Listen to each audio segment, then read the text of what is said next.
Welcome to Wrestling with Heart, a podcast looking at pro wrestlers giving back to their community. Join me, Stanley Carr, as I interview wrestling's hottest names who use their platforms as entertainers to raise awareness and do community service.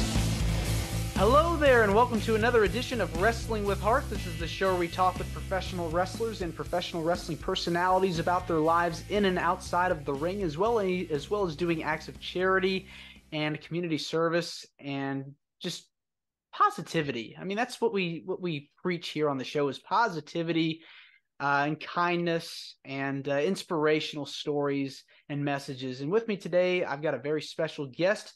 She's been in the business for quite a while. She's a manager and currently holding 2 heavyweight championship titles for 2PW and Revenge Pro Wrestling. Also has made some appearances for All Elite Wrestling. We'll get into that in just a little bit. I'm pleased to welcome the one and only Julia Lynn to the show. Julia? Hi, how's it going? Good. All right, so let's get started here. Let's talk about your childhood and upbringing. Where did you grow up? So I was born and raised in Pittsburgh, Pennsylvania. I lived just a little bit north of the city. And then my parents sent me to a high school that was actually in the city itself. And then once I graduated high school, I moved up to Erie, Pennsylvania, which is where I'm at currently. That's so cool. Pittsburgh's a great area. Oh, I love it there. I absolutely love it there. I try to go back and visit as much as I can. I'm there at least once a month. I'll actually be going down there tomorrow to visit a couple friends. I see my parents there all the time. My parents still live there, so I absolutely love it there. Lots of wonderful memories there. Sure. Lots of hockey town too. Go Penguins. Yes. Penguins, the Steelers, the Pirates, everything for the black and gold. It's a sports town for sure. All right. Very Okay. So what kind of got you into wrestling? Were you a fan growing up? I definitely was. I have to thank my cousin for getting me into it initially back when I was a kid. My cousin is probably about 15 years older than me. And when he got old enough to not want to play with action figures anymore, he brought his toy wrestling ring and action figures to my grandparents' house. Aww. And so I remember playing with the action figures. There was a Hulk Hogan, Macho Man, and Ultimate Warrior action figures. And I remember playing with them, having them jump off the ropes. And I remember the one side there, the top rope was broken and I couldn't figure it out why, but obviously when they're jumping off the top rope, it's bound to happen, you know? Sure. I mean, those toy commercials that they make aren't easy to film. You know, it takes a lot of work to actually get those, you know, and it's like you believe that they're actually jumping.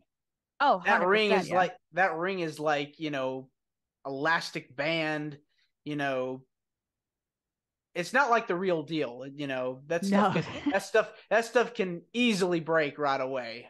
Oh, and I believe like back then, I think the figures were made by Hasbro, LJN. They were like real 80s at that time for those toy collectors that are listening to the podcast. Yes. All right, so that's awesome. Definitely a lot of wrestling nostalgia when it comes to the 80s, you know, as well as the 90s and so on. But yeah, we can't go wrong with those 3 names: Hogan, Warrior, and Savage. Oh yeah, those were the ones that really started me out whenever I was a kid. And my cousin would watch it on TV every so often. My parents weren't big fans of it because they didn't like the violence part of it. Yeah. But I always thought of it as like theatrical, like when you go to see a musical, it's theater, but I always like to watch the show. I like the drama part of it. It kept me on the edge of my seat. And I was always in and out of it because I was always focusing on schoolwork or extracurricular activities. But I really didn't start getting back into it until I would say probably about 2010, 2011 is when I really got back into it. What my friends would do is we had a big group of gaming, nerdy friends, and we would set up Royal Rumble parties. And what we did was the one friend would create characters of every single one of us and enter them into different fights. Like they had a 30-man Royal Rumble, and for like the women, they had like a 6-woman match, and he always complained because with me, with my career, and I'm always changing my hair color. He always complained about having to change my character based on my hair color. Ah, well, that's cool though that you have a group of friends you're able to do that with and be involved with, getting into wrestling and going to parties and having the games, set up that way. That's so amazing. Yeah, and the fact that they were able to do the timing with the AI, and so it was like you were watching a legitimate fight happen, and obviously you didn't know what the outcome was going to be or who was going to be coming out next because it was randomly generated. Sure. And then once that was all finished, then we actually watched the Royal Rumble itself. What I like about the current video games is that the graphics are just like They're almost like fantastic. realistic. Yeah, if you checked Yeah. out like the ones for the 2K23, it's like comparing that to like SmackDown versus Raw 2005 or whatever, Oh, it's it's like night and insane. day. It literally is. It literally is. Any of the video games themselves, like not just with wrestling, but like video games in general, like the new Sure. Legend of Zelda game that came out. Hmm. Oh my gosh, the graphics themselves, the sound quality is just it's amazing what they've how much they've improved over the years. Are you a big gamer? Yeah. I can tell. Yeah, I've got some Zelda, I've got Pokemon, I'm a bit of a nerd myself, so That's all I cool. yeah, in fact I was on with you, I was actually playing Minecraft. Oh, that's nice. That's so funny. Yeah. That's so cool. All right. So, was there like a moment in your head that said, "This is what I want to go into"? Um, kind of. It started out with so I'm trying to think how. So my trainer, John McChesney, so my day job that I do every day, I'm a hairdresser. Okay. He randomly came into the salon one day and was talking to me about his job, what he does. Because I always ask as a hairdresser, like, what do you do for a living? And he was telling me about his job, and he was telling me about wrestling. Because on the side, I also do other things too, which I'm sure we'll talk about. Yeah. And he's like, "Oh, well, that's really cool. Why don't you come out to one of our shows here in Erie, um, and check? Why don't you check it out? Because obviously, when you're a newer business, you're trying to grow, spread information. And obviously, I was like, sure, why not? Because I'm a wrestling fan. So I decided to go check out one of the local shows, and I absolutely fell in love with it. So then I went with him down to one of the Pittsburgh shows, and after a couple months, I looked at him. I'm like, all right, how do I get involved in this? Wow. It's an amazing story. Yeah. So, I mean, it literally, like, I always was curious as to how everybody got started, but nobody ever, that's the thing with independent wrestling is years ago, it wasn't talked about that much. So people didn't know about it unless you were in that circle itself. Sure. Hmm. But now that it's becoming so mainstream, we're talking about the indies more. We're talking about like how to get involved and be a part of the show. And I love it. I love the fact that more and more people are coming to find out about it, just like how I did. There's definitely been a rise in independent wrestling. I know that like when WCW closed and ECW, shut down, and WWE was like the only game in town. Yes, you had TNA and you had Ring of Honor. Um, a lot of the independent performers that some of them were in those companies, but you started to see a lot of people really gravitate towards the independent scene.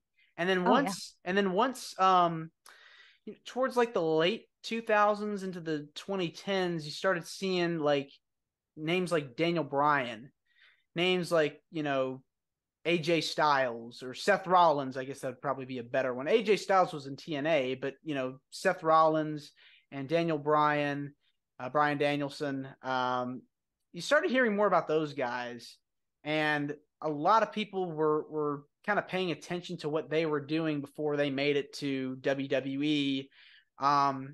course, several people, I think CM Punk was kind of like the one that sort of kicked down the door in terms of like breaking in the smaller guys or the indie guys into the mainstream circuit, because they didn't really have like a lot of, you know, yeah, maybe a couple people, but it started with, I feel like with Punk, it was kind of like he broke that glass door to like getting more indie guys involved in the mainstream, wrestling circuit.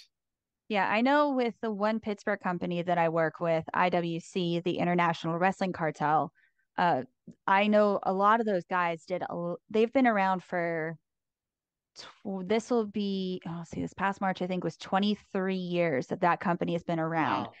And I mean, they've had AJ Styles, they've had CM Punk, they've had, oh gosh, they've had a lot of big names before they were big names. Yes. And it's amazing because I actually got to talk to one of the previous owners of the company, and how they just were building this foundation for this company, and now it's blossomed into this massive company. Like I said, it's been around for 23 Yeah. years, and it's really cool because now we've got people that are getting signed from this company that are with AEW. I mean, Dr. Britt Baker, Wardlow, they were with IWC in Pittsburgh, and now they're with AEW. I mean, Yeah. it's so cool. It's just really, really cool. I agree with that. I think professional wrestling, in my opinion, has grown in terms of the outreach with how these wrestlers are now breaking in. Because I think like even in the 90s, I feel like it was like harder to make a name for yourself. Now with the internet and social media, it's like it's more accessible now than it used to be. Yeah, that's something that my trainer tells me all the time because he's been around for the entire 23 years that that company's been around, and he's been wrestling since he was 18. And he's like, yeah, I remember having to send out like mail out VHSs Mm-hmm. to different companies. And he's been extras on WWE and all that over the years. Sure. He's fought some of the best of the best. Unbelievable. I wonder who are some of the people that I wonder if who he's wrestled against. I mean, that'd be pretty Oh my amazing. gosh, I'm trying to think. Um, well, let's see. I know he used to be Cesaro, but now he's Claudio. Yes. He's fought AJ Styles. He's fought, oh gosh, I'm trying to think who else. He's been in the ring. He's tag teamed with Kevin Nash. Um, we've done a couple ones more recently where we've brought in some bigger names too, Yeah. but over the years, even before they were big, like, oh gosh, I'm trying to think. That he has such a laundry list of names. So if you look up John McChesney, you will definitely Yeah, see definitely. I'll check it out for his big sure. list of names. Yeah. Yeah. Well, this it's you could kind of equate it to the territory system from back in the day, because a lot of the people that like were, making their name for themselves now are like huge stars. So it's just unbelievable to see how professional wrestling has evolved in the last 20-25 years. Who would have thunk it? Oh yeah. Even in the past 5 years itself. Oh, no doubt. No doubt, especially with women's wrestling too. I mean, you got to take it, keep that in mind, because now you got women main eventing shows, main eventing WrestleManias, and oh man, it's come so far. It really has. It really has. Come so far. So tell me about, when you first broke into the business, what was like the training process like for you? Did you want to become a wrestler, or did you want to be more of a manager? What was your kind of stance like, kind of going into starting your wrestling career? So when I first started out, I just wanted to do the management stuff. Um, a lot of it was very simple training, like on how to choke people on the ropes, a lot of it is facial expressions, arm expressions, being vocal. And when I broke into the business, I was a heel. I managed this guy called the Man Dime Elijah Dean. I worked with him for about 2.5 years, and he eventually also started a tag team with Zach Nystrom, and their tag team's called Money Shot. I worked with them for 2.5 years, and they actually they're some of the best like tag teams, I would honestly have to say, in this part of the country. They work really, really hard. They're very gifted and talented on the microphone and in the ring itself. And so I started working with them, and so that was about 2019. And then COVID hit, and I really enjoyed the whole aspect of getting involved with matches. And I know a lot of the workers didn't want to do something to a manager that hasn't had proper training. So I decided during COVID and not only for the safety of myself and the safety of others, but for the respect of the business itself. A lot of it is, that's the thing with wrestling. Has to be a lot of respect towards one another. Like, you're going around, you make sure you shake each other's hands, say hello to everybody. A lot of it is respect.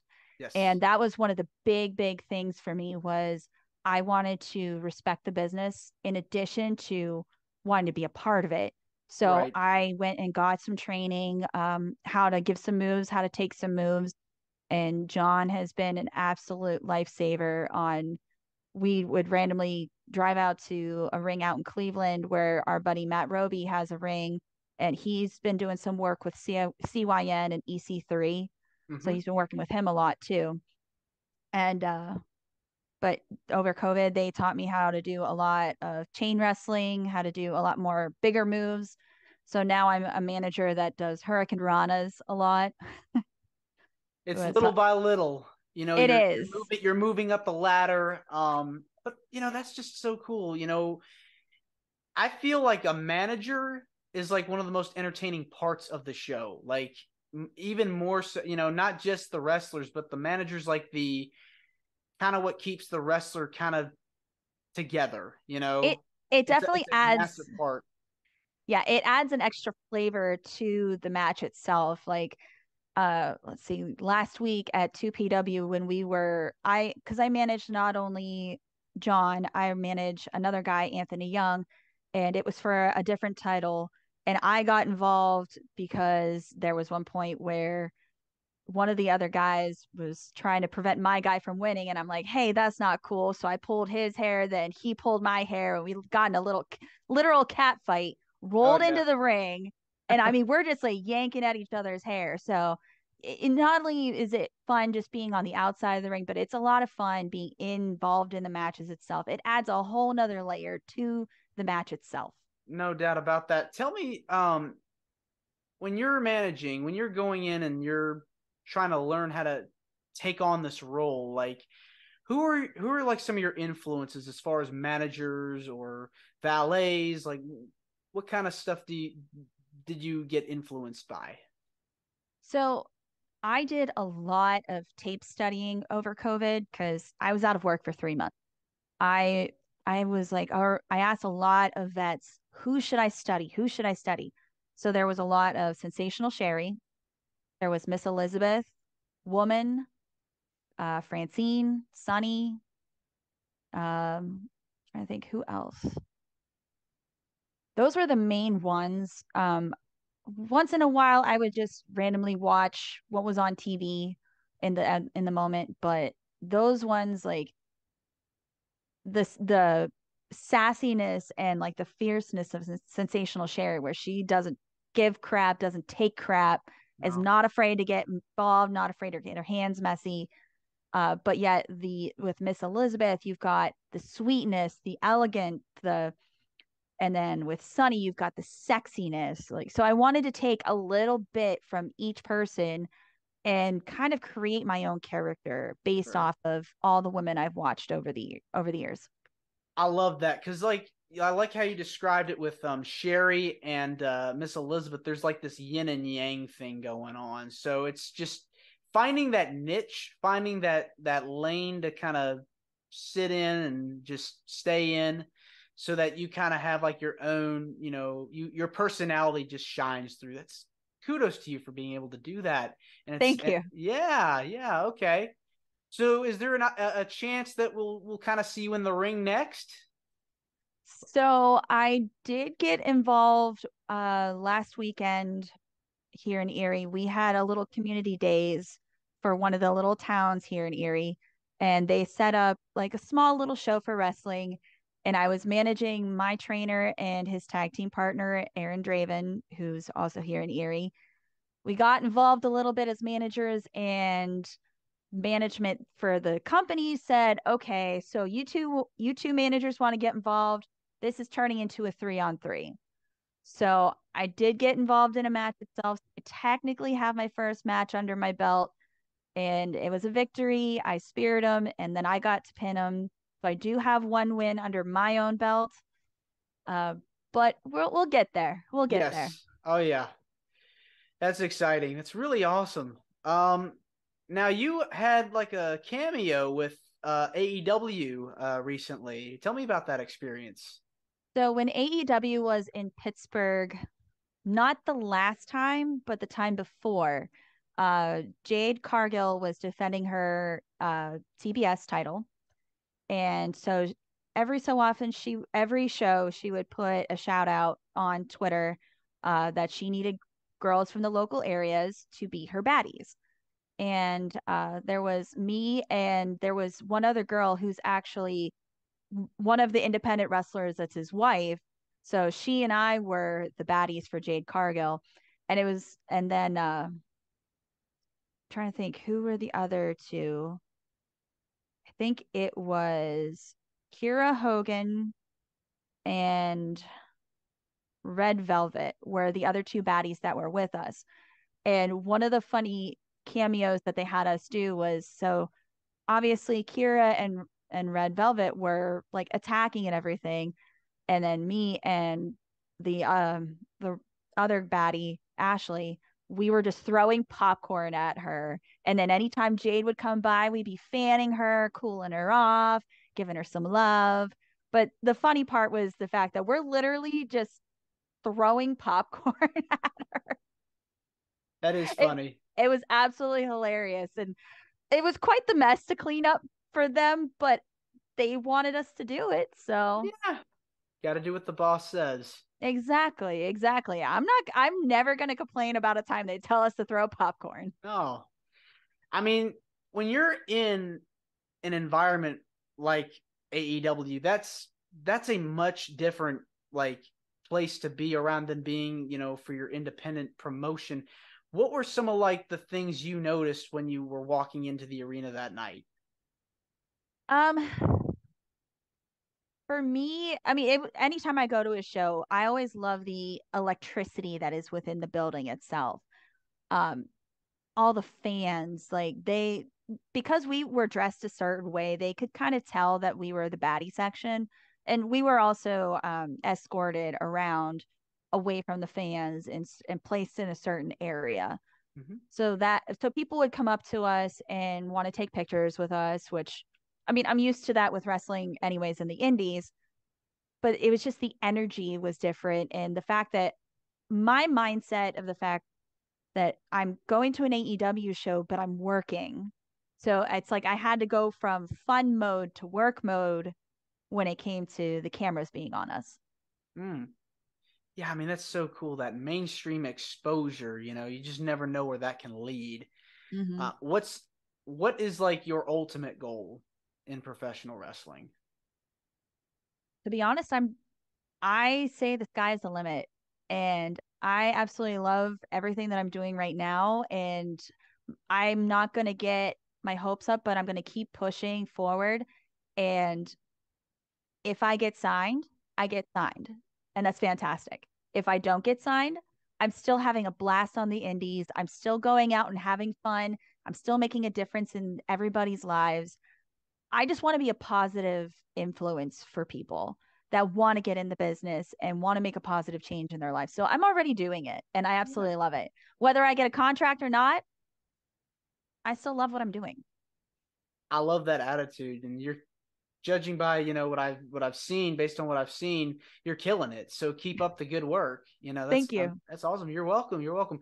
I want to talk about this too. You got to interview Chris Jericho I did. recently. How was that? It was really cool. So I got to interview him in 2020.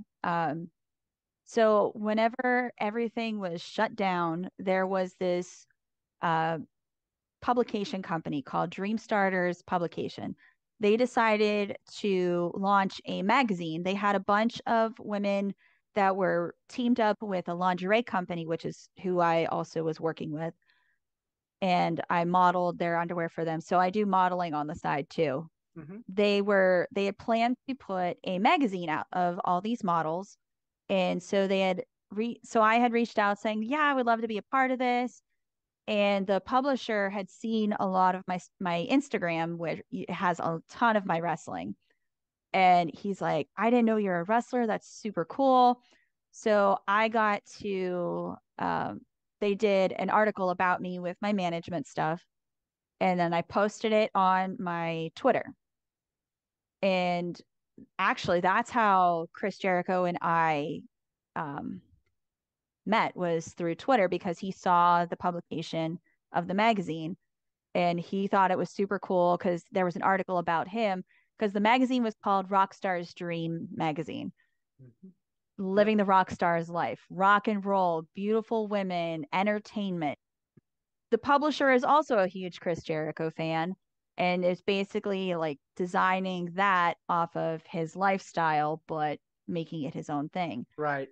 And when we made the connection on Twitter, I was like, hey, really, really big fan, super awesome meeting you. Thank you. We exchanged information. He was like, if you have any questions for wrestling, let me know. And I was like, awesome. Thank you so much. I really appreciate it. I reached out to the publisher for the magazines, and then they made a connection. And they were like, hey, Julia, since you've made that connection with him with wrestling, would you be cool interviewing him? Because they already had talked about it. And I was like, yeah, sure. So I got to fly down to Jacksonville, Florida when they were filming AEW. So I was actually there for the Dinner Debonair show. Oh, that was a great segment. Yeah. Just So, phenomenal. I mean, like when you're talking about pro wrestling and talk about segments, not just the in-ring stuff, the entertainment aspect of it is just so important because those are moments that you remember throughout time, like the beer truck, the milk truck, all the stuff with the Rock. oh, yeah. You know, that's Just so cool. throw a musical in there. And I'm a musical nerd myself. Like, I literally have Phantom of the Opera tattooed on my side. Like, I'm a huge theater nerd. No And way. oh yeah, the fact that I got to be there and witness that was insane, absolutely insane. So I got to be down there for a couple days. And then just meeting him in person was the coolest thing ever. Um, it's super cool, laid back dude. We literal just chill conversation, real as real can be, and super professional. And I can honestly say we're really cool friends now. And I go and support them any of the time that AEW's in the surrounding cities of Erie. Because I mean, Buffalo's 2 hours away, Cleveland's 2 hours away, Pittsburgh's 2 hours away. And then obviously I am a theater nerd. I love music also. So Okay. anytime Fozzie's around, I always try to go and watch that. Or like any of his other bands. So I try to go and support, like, hey, I'm your friend and you're my friend and you've been giving me so much advice. So Sure. Yeah, I want to talk about that too. Music lover, as am I. I just, I've been playing piano, I've done some, little bit of, gigging here and there, but like, tell me about your experience playing music. oh gosh, this one's gonna be a bit of a story. And I see our timer is getting to be like Yeah, 10 we'll minutes. we'll we'll get the we'll get another meeting going. Okay. Do you want to stop this one and then start over another one? No, we'll continue this one because Okay. this'll cut off and then I'll just send you a new link. Cool. All right. So music has been around in my life forever. Like legit forever. Like people joke around saying that my family is like the modern day Partridge Family. I grew up with it. I could read music before I could read words. Hmm. So I played musical instruments for when I was growing up. I was in band. I did like the concert band, marching band. I actually coached out here in Erie, the Harbor Creek Marching Band. I coached them for 6 years. I mean, music has been such a big part of my life. It like not just performing the music itself, but listening to it. It fills my soul. Like I don't know what it is about it, but it's something that's I guess it's in my DNA. Yeah, I mean, what kind of genres do you like? Oh gosh, what don't I like? That's a really that's a tough question because like I listen to everything. I really do. I've always been a lover of the 80s music. I love rock and roll. Um, I love rock, R&B, pop. I'll listen to some of the strange stuff, like I'll do listen to EDM, I'll listen to K-pop. Um, I mean, literally everything, Yeah, everything. that's good, because it gives you that sense of education, and you're just aware of what's out there, whether it's in the mainstream or whether it's indie or whatever. You're just in that zone, just listening to stuff. So that's so cool. Oh yeah, and I mean, I love finding out like new bands, new music. I mean, I've been on a dark rock kind of kick lately. Okay. So, What I've noticed is like some people say like music kind of goes through cycles. People like when they listen to music, they'll just have their thing here and there, and then they'll go into something else, and then it'll repeat over and over again. But what artists and bands were you like listening to growing up that you were just captivated by? um, I would definitely say I wasn't allowed to listen to them, but I did anyways. Blink 182 Oh and wow. some 41. Um, and then high school, it was My Chemical Romance, Panic at the Disco, Fall Out Boy, Bullet for My Valentine, Him, uh, System of a Down, Disturbed, um, a lot of big names, a lot of big names. And then of course like the 80s rock, like Metallica, AC/DC. I listen to Nirvana, uh, Queen. Oh God, I love Queen. Freddie Love Mercury, Queen. yeah. Yes, yes, love Queen. I grew up on the Beatles. And then of course, like as a little girl, the boy band stuff I Hmm. loved NSYNC, but it my heart is definitely with like rock, like even if Yeah, it's alternative for rock, sure. punk rock, dark rock, heavy metal rock, like rock is more me. Yeah, I mean, you got that eclectic mix of music, and that's good to have. It's good to be interested in all genres. Could probably pick something up that you didn't really think about, and I'm like, this is kind of cool. Like for me, I got into country kind of a little bit late. A couple of years ago, I started listening to more country, and it's like this is pretty nice. It's kind of an acquired taste, and it's got some good stuff with that. So it's amazing. So you coached band, you helped coach band. I What what did. what can you tell me about that? It's a lot of discipline. A lot of discipline. I did more of the visuals in addition to like some of the music. There's a lot of the staff are trained in music education, and I I just went off of what I've learned over the years growing up. Uh, so I'm a very visual person, and so like I would obviously help out with some of the instrumentalists with their notes, but I was definitely more the drill visual, making sure that your posture was straight, that your feet are on the right foot, that like you go to your right dot and that your spacing is good. Mm-hmm. So with marching band, it's not just walking around finding a spot on the field. It's literally you have to memorize your music. You have to make sure your body is in that right position, the posture. Yeah. You have to memorize where you have to go on the field. You have to remember when you have to move, when you have to stop, when you have to do a dance move. You have to breathe throughout it. And a lot of it is like getting your heart rate up, your breathing. That way, you know when to play loud, when to play softly, uh, the different emotions through music itself. You could kind of equate some of that discipline to your wrestling training too, because it's like it's about that, movement, that footwork, as you're describing it. It's about making sure you're following all the right patterns and movements and making sure you're doing it correctly. Exactly. Because if you don't, then something's going to be out of place and something bad's going to happen.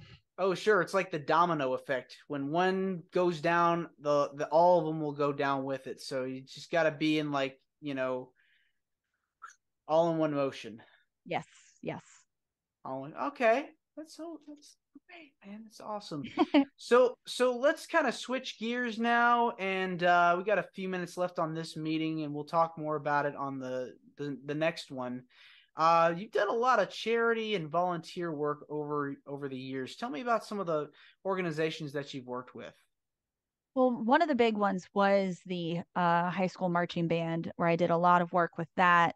Um, and then with me being a hairdresser, I like obviously I get paid to do hair and make people feel better, but I've done a lot of work with them and like going out of my way and helping out people that aren't able to like getting cutting the hair of the homeless or women's shelters, donating time out to breast cancer survivors, done a couple fundraisers over the years. I mean, because I've been a hairdresser for 14 years and I'm trying to think of all the things I've done, helping kids donate hair for wigs for kids, for people that can't afford hair for when they're going through cancer treatments. I mean, there's so much. I Let's see, what else have I done? I've done some youth work where I've volunteered like different youth groups, uh, helping kind of like guide them along the way. I've helped out. I've volunteered a lot with some of the high schools with their theater programs, helping out doing hair, makeup, wigs. Done a lot for that. I think what else I've done. I don't know. I'm trying. I'm trying to think what else. Well, that's a good list. I mean, you have the circles of networks that you've fostered, and you've done so much with different people. So you're getting out there. You're putting in the work. You're putting in the time. With COVID, we were talking about that. I mean, that had to have been just the worst time for hairdressers and barbershops because you guys were like had to shut down. We did. We did. I was going stir crazy. um, yeah, I was, oh man, I'm such a social butterfly that it was it was really, really tough not being able to go out and being able to talk to people, interact with people. I'm a very social person. Mm-hmm. Um, so it made things very, very difficult in that time. Yeah, watching the news and watching, seeing people like with the like hippie long hair, I just was like laughing because it's like we've never just watching the news and seeing, everybody look like hippies just had me laughing because we'd never been through such a treacherous time like the pandemic. Oh, yeah, it was rough because I had so many people that were trying to reach out to me about me coming over to their house or them coming over to my place, and I'm like, I don't know what's going on. And then there were threats of if the hairdressers were found like cutting hair outside before they opened up, we could have gotten fined or lose our license. And I wasn't risking it. No. So that was tough. And I live by myself and I'm like going stir crazy for the first bit until the weather broke. But so luckily my older sister lives here in Erie. And actually my little sister was staying up here for spring break, but she ended up getting stuck here. So both my sisters were here in Erie. So what we would do is we would go on walks on either side of the street. So I was able to at least socialize that way with them. But the fact that I couldn't even do hair and I'm like, like, what do I do with my hands? Yeah. What do I, there's only so many times I can rearrange my living room. I rearranged it like 3 times during COVID. Yikes. Yeah. That's so insane. Because I'm such a social person. I love talking to people. I love interacting. I love helping out others. And it was tough because, like, I go to the gym 3 times a week at least. Hmm. And the fact that I couldn't get like the heavy weights in, I could only use like those simple weights. I was like, come on, man. Like, I got to stay fit. Like, I got to stay in shape. And it drove me crazy. And then, like, watching the news and seeing everybody with their hair going every which way. And I'm like, this is going to be interesting. We're going to be slammed the moment we open it back up, in which we were. Oh, really? Oh my God. Yeah. I'm sure a lot of people were like racing into the barber shop just wanting to get their hair cut because they were, just they grew their hair out long for well over a year. So Well, what we had to do was even the walk-in salons that don't take appointments had to make appointments. You legally had to because we weren't allowed to have a certain amount of people in the building at a time. sure. And like obviously the spacing there was just so many regulations that we had to follow for the health department, the CDC, and then the state board of cosmetology, and each state was different. So it's like having to follow all these guidelines on top of everything else. And they were telling us, oh, you got to clean your stations this way after every person. And I'm like, we already do this. Like, we wipe down our chairs and stations after every client because, like, even pre COVID, it was like I wanted my space to be clean and sanitary. Yeah. I still don't want to use the same tools, or like if I'm cutting hair with my scissors on with one person, I want to clean my scissors off and sanitize them before I use it on somebody else. Right. Right. And you're still there? Oh yeah. Oh yeah. I mean, cutting hair is definitely not like the easiest job in the world. You have to, learn so It's much. It's it's an art. tedious. It's an art, and there are so many people that give it up. They say it takes 5 years for you to make it or break it, and a lot of people give up within that first 5 years. And I just passed my 14th year. I'm about to go on to 15 years of being a hairdresser. Congratulations. Thank you. Thank you. Welcome. And I absolutely love it. I love what I do. I love making a positive difference in people's lives, not just with the cutting and coloring of hair itself, but the interaction that I have with people. I've seen people graduate, get married, have kids. I've seen divorces, deaths. I've seen it all. Relationships getting together, breaking up. As a hairdresser, I joke around saying we kind of are psychologists or like a counselor. Huh. I like the way you put that too, because you're having that time. I've of course when I get my haircut, I've had conversations with the people that cut your hair, the hairdressers, and it is a social experience It because really is. you're talking to them, and they want you to have a pleasant experience. It's really relaxing, Yes. honestly. Yes. It is. I've noticed that. Man, so cool. 14 years going on 15 years. Yeah. That's very exciting. Wow. Why do you feel passionate about helping out in your community? It's how I was raised. I have to thank my mother for this, for how she raised us.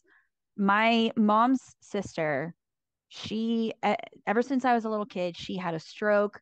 She was blind. Like, she literally had everything medically wrong with her in the book, like that you could Hmm. imagine. And we always helped her out, and my aunt would always tell us how she felt so good and how happy it made her, the fact that we went out of our way to help her, to make her feel better. And I've always been a people pleaser. I mean, granted, I've over the years I've had to learn how to say no to a lot of people, Hmm.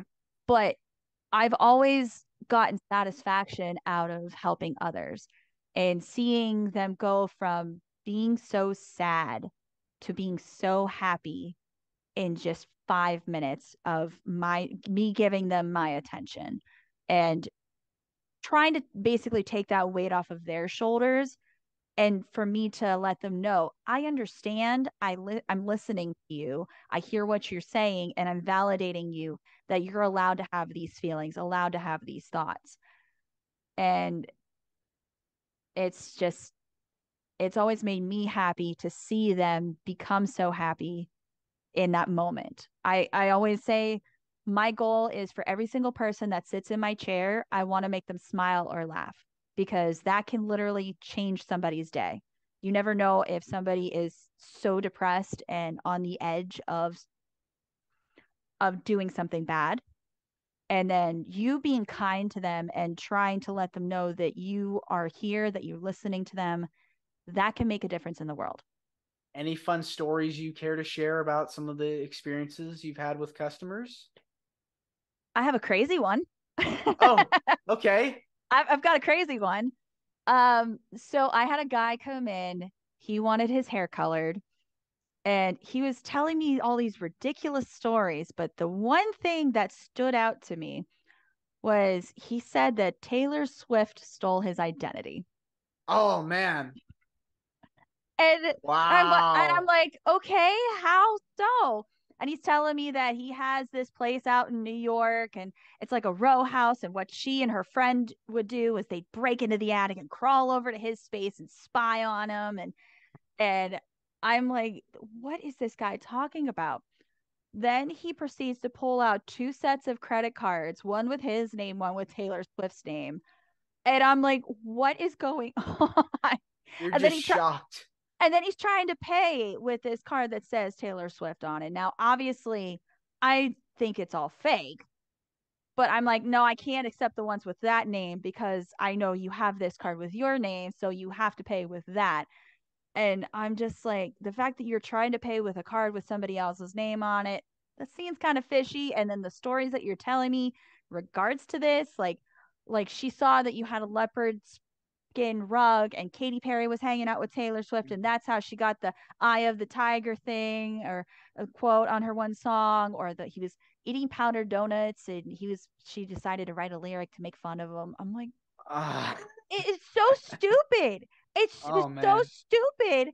And I'm just like sitting here and I'm talking to the other girls. I'm like, you're hearing this, right? And they're like, yeah, so that's the craziest Yeah, customer I've ever had to deal sure. with. You I've had just to I'm just like, I called the cops too, just being like, I don't know if this guy's insane or not, but wow. You just never know what you can expect when you're at work. no, Oh no, man. especially when you're dealing with random people that walk in your door, you never know. Yeah. But I'm sure you get some, some sweet kids and people, families that come by, Yeah. you brighten their day. Oh, 100%. Yeah. There's this one kid, I started doing his hair about 5 years ago. Was totally scared of getting his hair cut. He did not want to sit in the chair. So but he was sitting on the floor, and what I ended up doing was I sat on the floor next to him, and Aw. he got comfortable, and he actually crawled onto my lap, and I said, is it okay if I cut your hair like this? He's like, only if you hug me. So I'm hugging him with one arm, and then I'm shaving his head with the other, and he's just hugging away. Aw. And Aw. now he's like looking forward to all his haircuts with me, and he's always loving to get the hugs from me afterwards, and watching the kids grow up. And I love the fact that I've been doing it this long. I have this one couple that they got married in 2012, and I was there for that. And then I remember the wife came in, and she is a very healthy person. I'm looking at her. I'm like, are you okay? She's like, I'm not feeling good. And I look at her. I'm like, you're pregnant, aren't you? And she's like, yeah, how could you tell? And I said, you're a healthy person. I could tell the difference. And now her daughter's 8 years old. They all grow up so fast. They really do. They really do. It's insane just the fact that I can make the smallest difference and be a part of these people's lives for just a fraction. Yeah.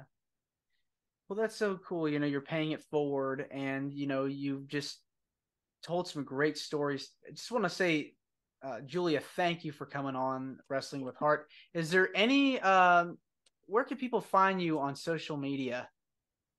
So I have Facebook. My name is Julia Lynn, but I'm not on there as much as I am Instagram, which is Julia_Lynn official. I do have a Twitter at Julia L1590 is my Twitter. I have a TikTok, but I don't really post on it. I just I have TikTok just to watch stuff. Yeah. And support my friends. Yeah. That's so cool. But most of the time I'm on Instagram. So that's where you're going to see a lot of stuff from me. My wrestling, my modeling, my day-to-day work. That's where and anytime you guys want to reach out or contact me, usually that's where you can find me. Awesome. Well, Julia, thanks again, and you're more than welcome to come back on the show. Thank you. I really appreciate it. Yeah, no problem. Talk to you later. Yes, thank you. You're welcome. This is Wrestling with Heart. I hope you found this podcast to be informative and entertaining. If you did, please hit the subscribe button and look out for the next edition.